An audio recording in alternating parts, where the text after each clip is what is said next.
ఉత్పత్తి ప్రకరణం లీలోపాఖ్యానం 14వ కథ. అభ్యాస ప్రభావం. లీల. అట్లా అయితే మమ్ములను ఈ విధంగా ద్వైత అద్వైత జ్ఞాన విమూఢులుగా చేసి భ్రమింపచేసేదెవరు? సరస్వతీదేవి. పుత్రి, నిన్ను ఇంతవరకు భ్రమింపజేసేది బయట నుండి మరెవరో కాదు, నీ యొక్క ఆ విచారము అను స్వరూపము గల మోహమే సుమా. అయితే స్వభావజనితమైన విచారణ మాత్రం చేత తప్పక నశిస్తోంది. అవిచారణను ఎదుర్కొనగలిగినది విచారణ కాకుండా మరింకేముంటుంది? అయితే ఈ అవిద్య కూడా బ్రహ్మసత్త కంటే భిన్నమైనది కాదు. బ్రహ్మసత్తయే ఇచ్ఛామాత్రంగా అవిద్యను అవలంబించటం, త్యజించడం కూడా నిర్వహిస్తోంది. వాస్తవానికి బ్రహ్మము అభిన్నము, అఖండము, శుద్ధము అయి ఉన్నది. ఇంకా విచారణ ఏమిటి? ఆ విచారణ ఏమిటి? అవిద్య లేదు, బంధం లేదు, మోక్షం లేదు. కేవలం విశుద్ధ రూపమగు బ్రహ్మమొక్కటే సర్వదా ఉండి ఉన్నది. జగత్తు అనున్నది అందు ఆరోపితమగుచున్నది. ఈ తత్వము నీవు ఇంతవరకు విచారించి ఉండలేదు. అందుచేతనే భ్రాంతి నిన్ను కలచివేయటం జరుగుతోంది. కానీ ఇప్పుడు ఉన్న విషయమేమిటో గ్రహించి ప్రబుద్ధురాలవు అగుచున్నావు కదా.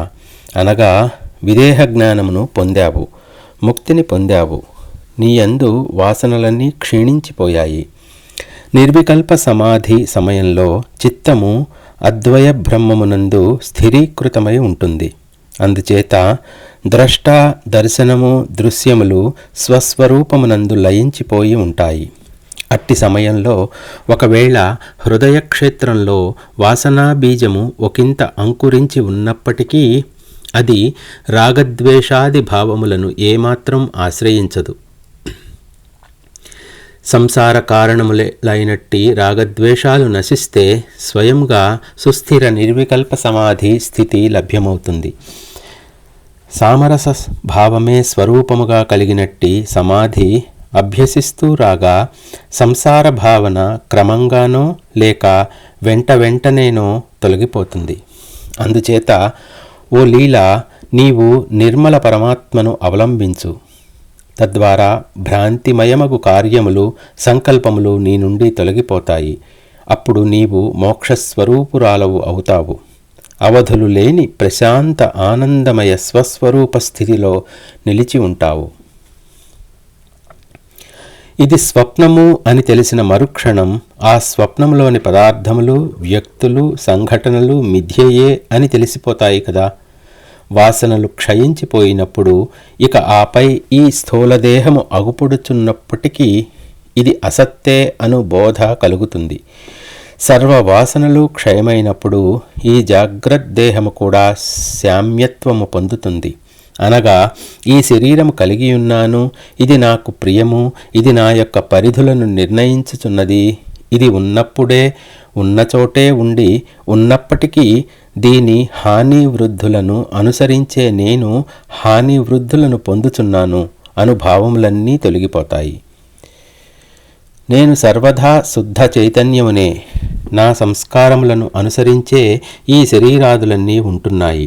సర్వమునకు కర్తనై ఉండి కూడా నేను అకర్తృత్వమే స్వభావముగా గల సాక్షి స్వరూపుడను అను దివ్యమైన అవగాహన, స్థిరీకరణ పొందుచున్నది. స్వప్నము అనుభవించువాడు నేను శరీరమునకు, శరీర ధర్మములకు సంబంధించిన వాడను అను భావనను త్యజించి తన అంతరంగమునందు లేదా తన ఆతివాహిక దేహమునందు ఆయా పదార్థములను, సంఘటనలను గాంచుచున్నాడు. కానీ నిదుర లేవగానే జాగ్రత్తలో నేను కాళ్ళు, చేతులు గల భౌతిక దేహము యొక్క ధర్మములకు సంబంధించిన వాడిని అనుభవం పొందుచున్నాడు. సంకల్పములోని అనుభవములు కూడా స్వప్నము వలనే ఉంటున్నాయి. ఎప్పుడైతే ఈ జీవుడు నేను ఈ దేహస్వరూపుడను అనుభావము నుండి విడిబడుతాడో అప్పుడు ఆతివాహిక దేహ భావన ప్రకాశిస్తోంది. వాసనలన్నీ తొలగటం జరిగితే ఒకానొక జాగ్రత్త మౌన రూపమగు సుషుప్తి వంటి భావనా వ్యవస్థితి కలిగి ఉండగలడు. వాసనా బీజము తొలగినప్పుడు నేను శరీరమునకు సంబంధించిన వాడను అనునది కూడా లేకుండా పోతుంది. అట్టి జీవునే ముక్తస్వరూపుడు అని అంటున్నాము. అతడే జీవన్ముక్తుడు. జీవన్ముక్తులలో మనము చూచే వాసనలు ఈ సాంసారిక జీవుల వాసనల వంటిది కాదు. వారి యందలి జీవ సంస్కారము లేక వాసన శుద్ధ సత్వస్వభావము సౌమ్యసత్త అని చెప్పబడుతోంది. గాఢ నిద్రలో మనస్సు జడత్వం వహిస్తోంది. ఆ సుషుప్తిలో వాసనలన్నీ అప్రకటితంగా ఉంటున్నాయి. జాగ్రత్త స్వప్న దశలలో ఆ వాసనలు జడత్వమును త్యజిస్తున్నాయి.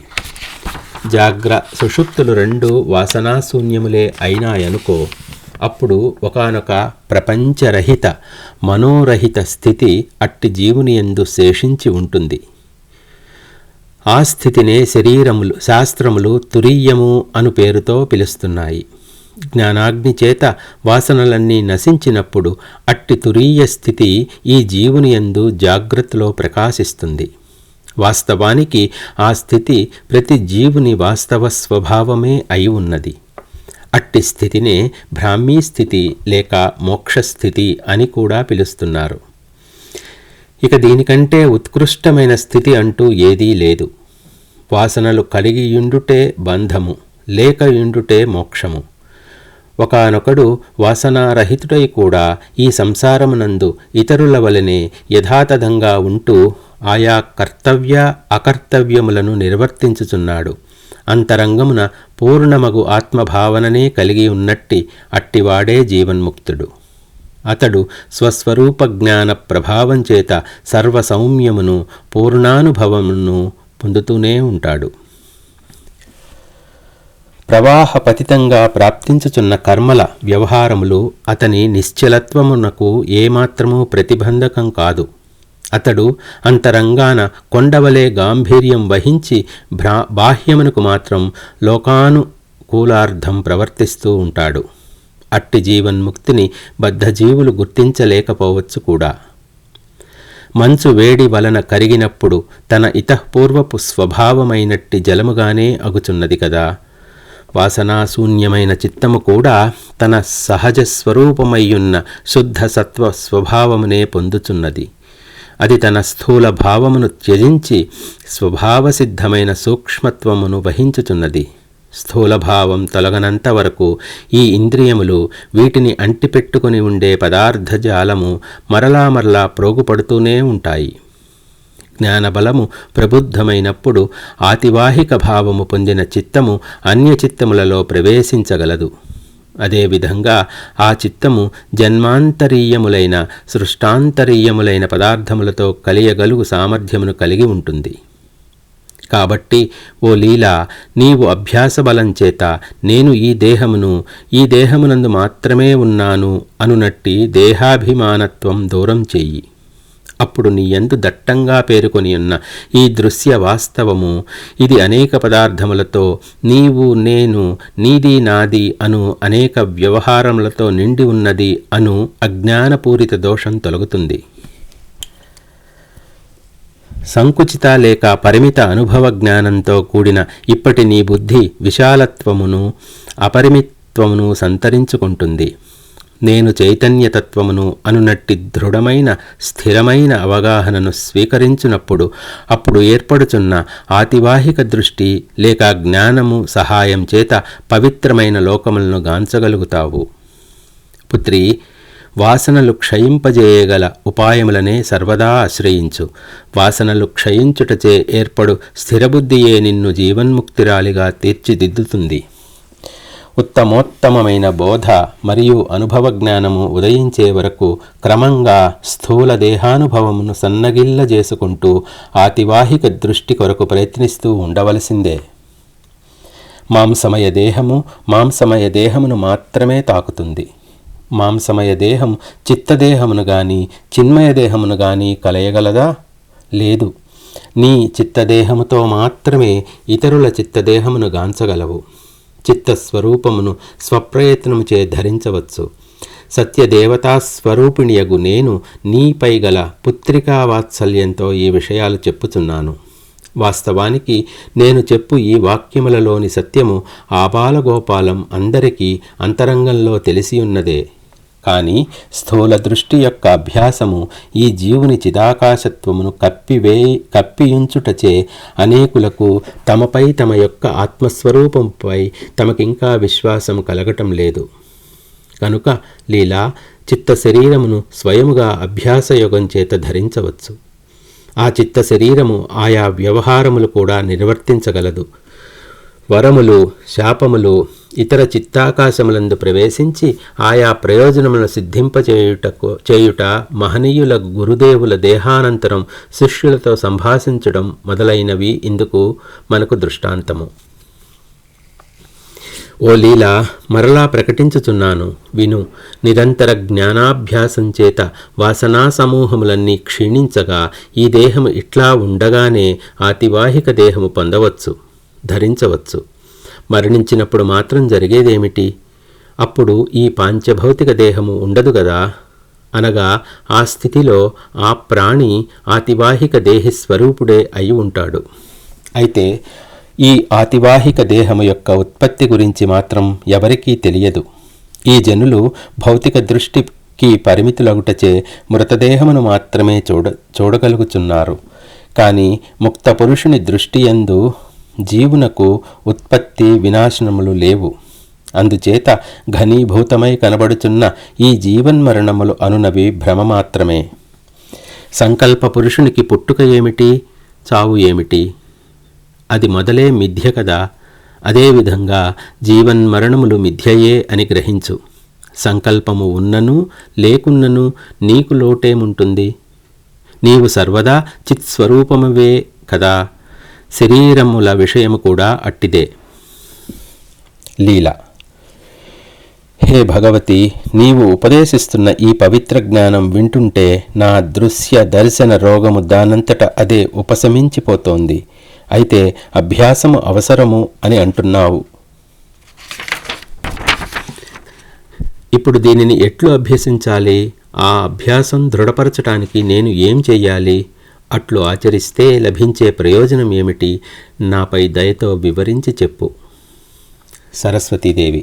పుత్రి, ఎవరైనా ఎప్పుడైనా ఏ పనైనా చేయాలంటే ఆ పని అభ్యాసం లేకపోతే సిద్ధించదు కదా.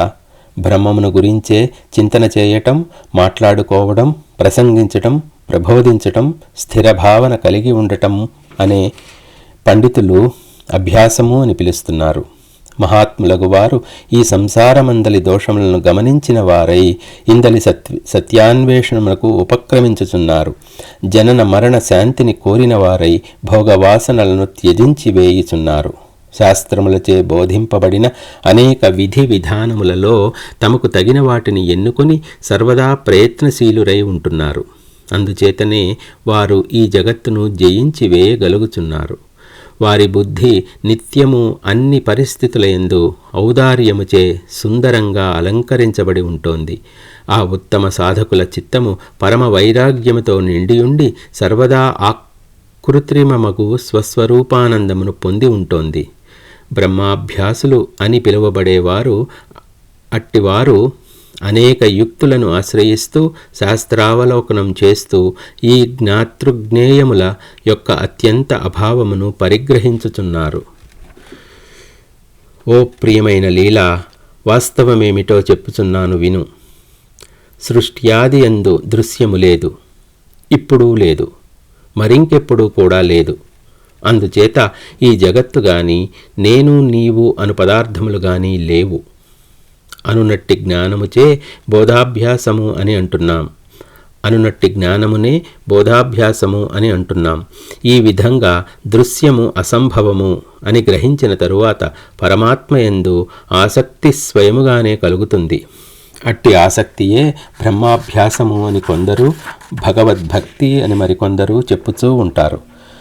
పుత్రి, రాగద్వేష క్షయము అనునది సాధించుకోకుండానే మేము బ్రహ్మమును అభ్యసిస్తాం. అంటే ప్రయోజనం ఏమి ఉంటుంది? అట్టి ప్రయత్నములు రాగద్వేషములు త్యజించనంత వరకు మూఢములు తాపదాయకములు దుఃఖకారకములే అయి ఉంటాయి. దృశ్యము అసంభవము అనునట్టి బోధనే ఉపనిషత్తులు మొదలైన శాస్త్రములు జ్ఞానము జ్ఞేయము అని వ్యవహరిస్తున్నాయి. అట్టి అభ్యాసమే ఉత్తమమైన అభ్యాసం. దానినే నిర్వాణము అని కూడా అంటున్నారు. వేసవికాలం వచ్చిన తరువాత మంచు వర్షం ఉంటుందా? నిరంతర వివేకాభ్యాసము యొక్క ప్రభావము చేత ఈ చిత్తమునందు వర్షిస్తున్న సంసార వ్యవహారమంతా రూపనామాలు లేకుండా తొలగిపోతుంది. నిద్రలేస్తే ఇక స్వప్న దృశ్యం ఎదురుగా ఉంటుందా? ఉండదు కదా. 4వ రోజు విచారణ పూర్తి అయ్యింది.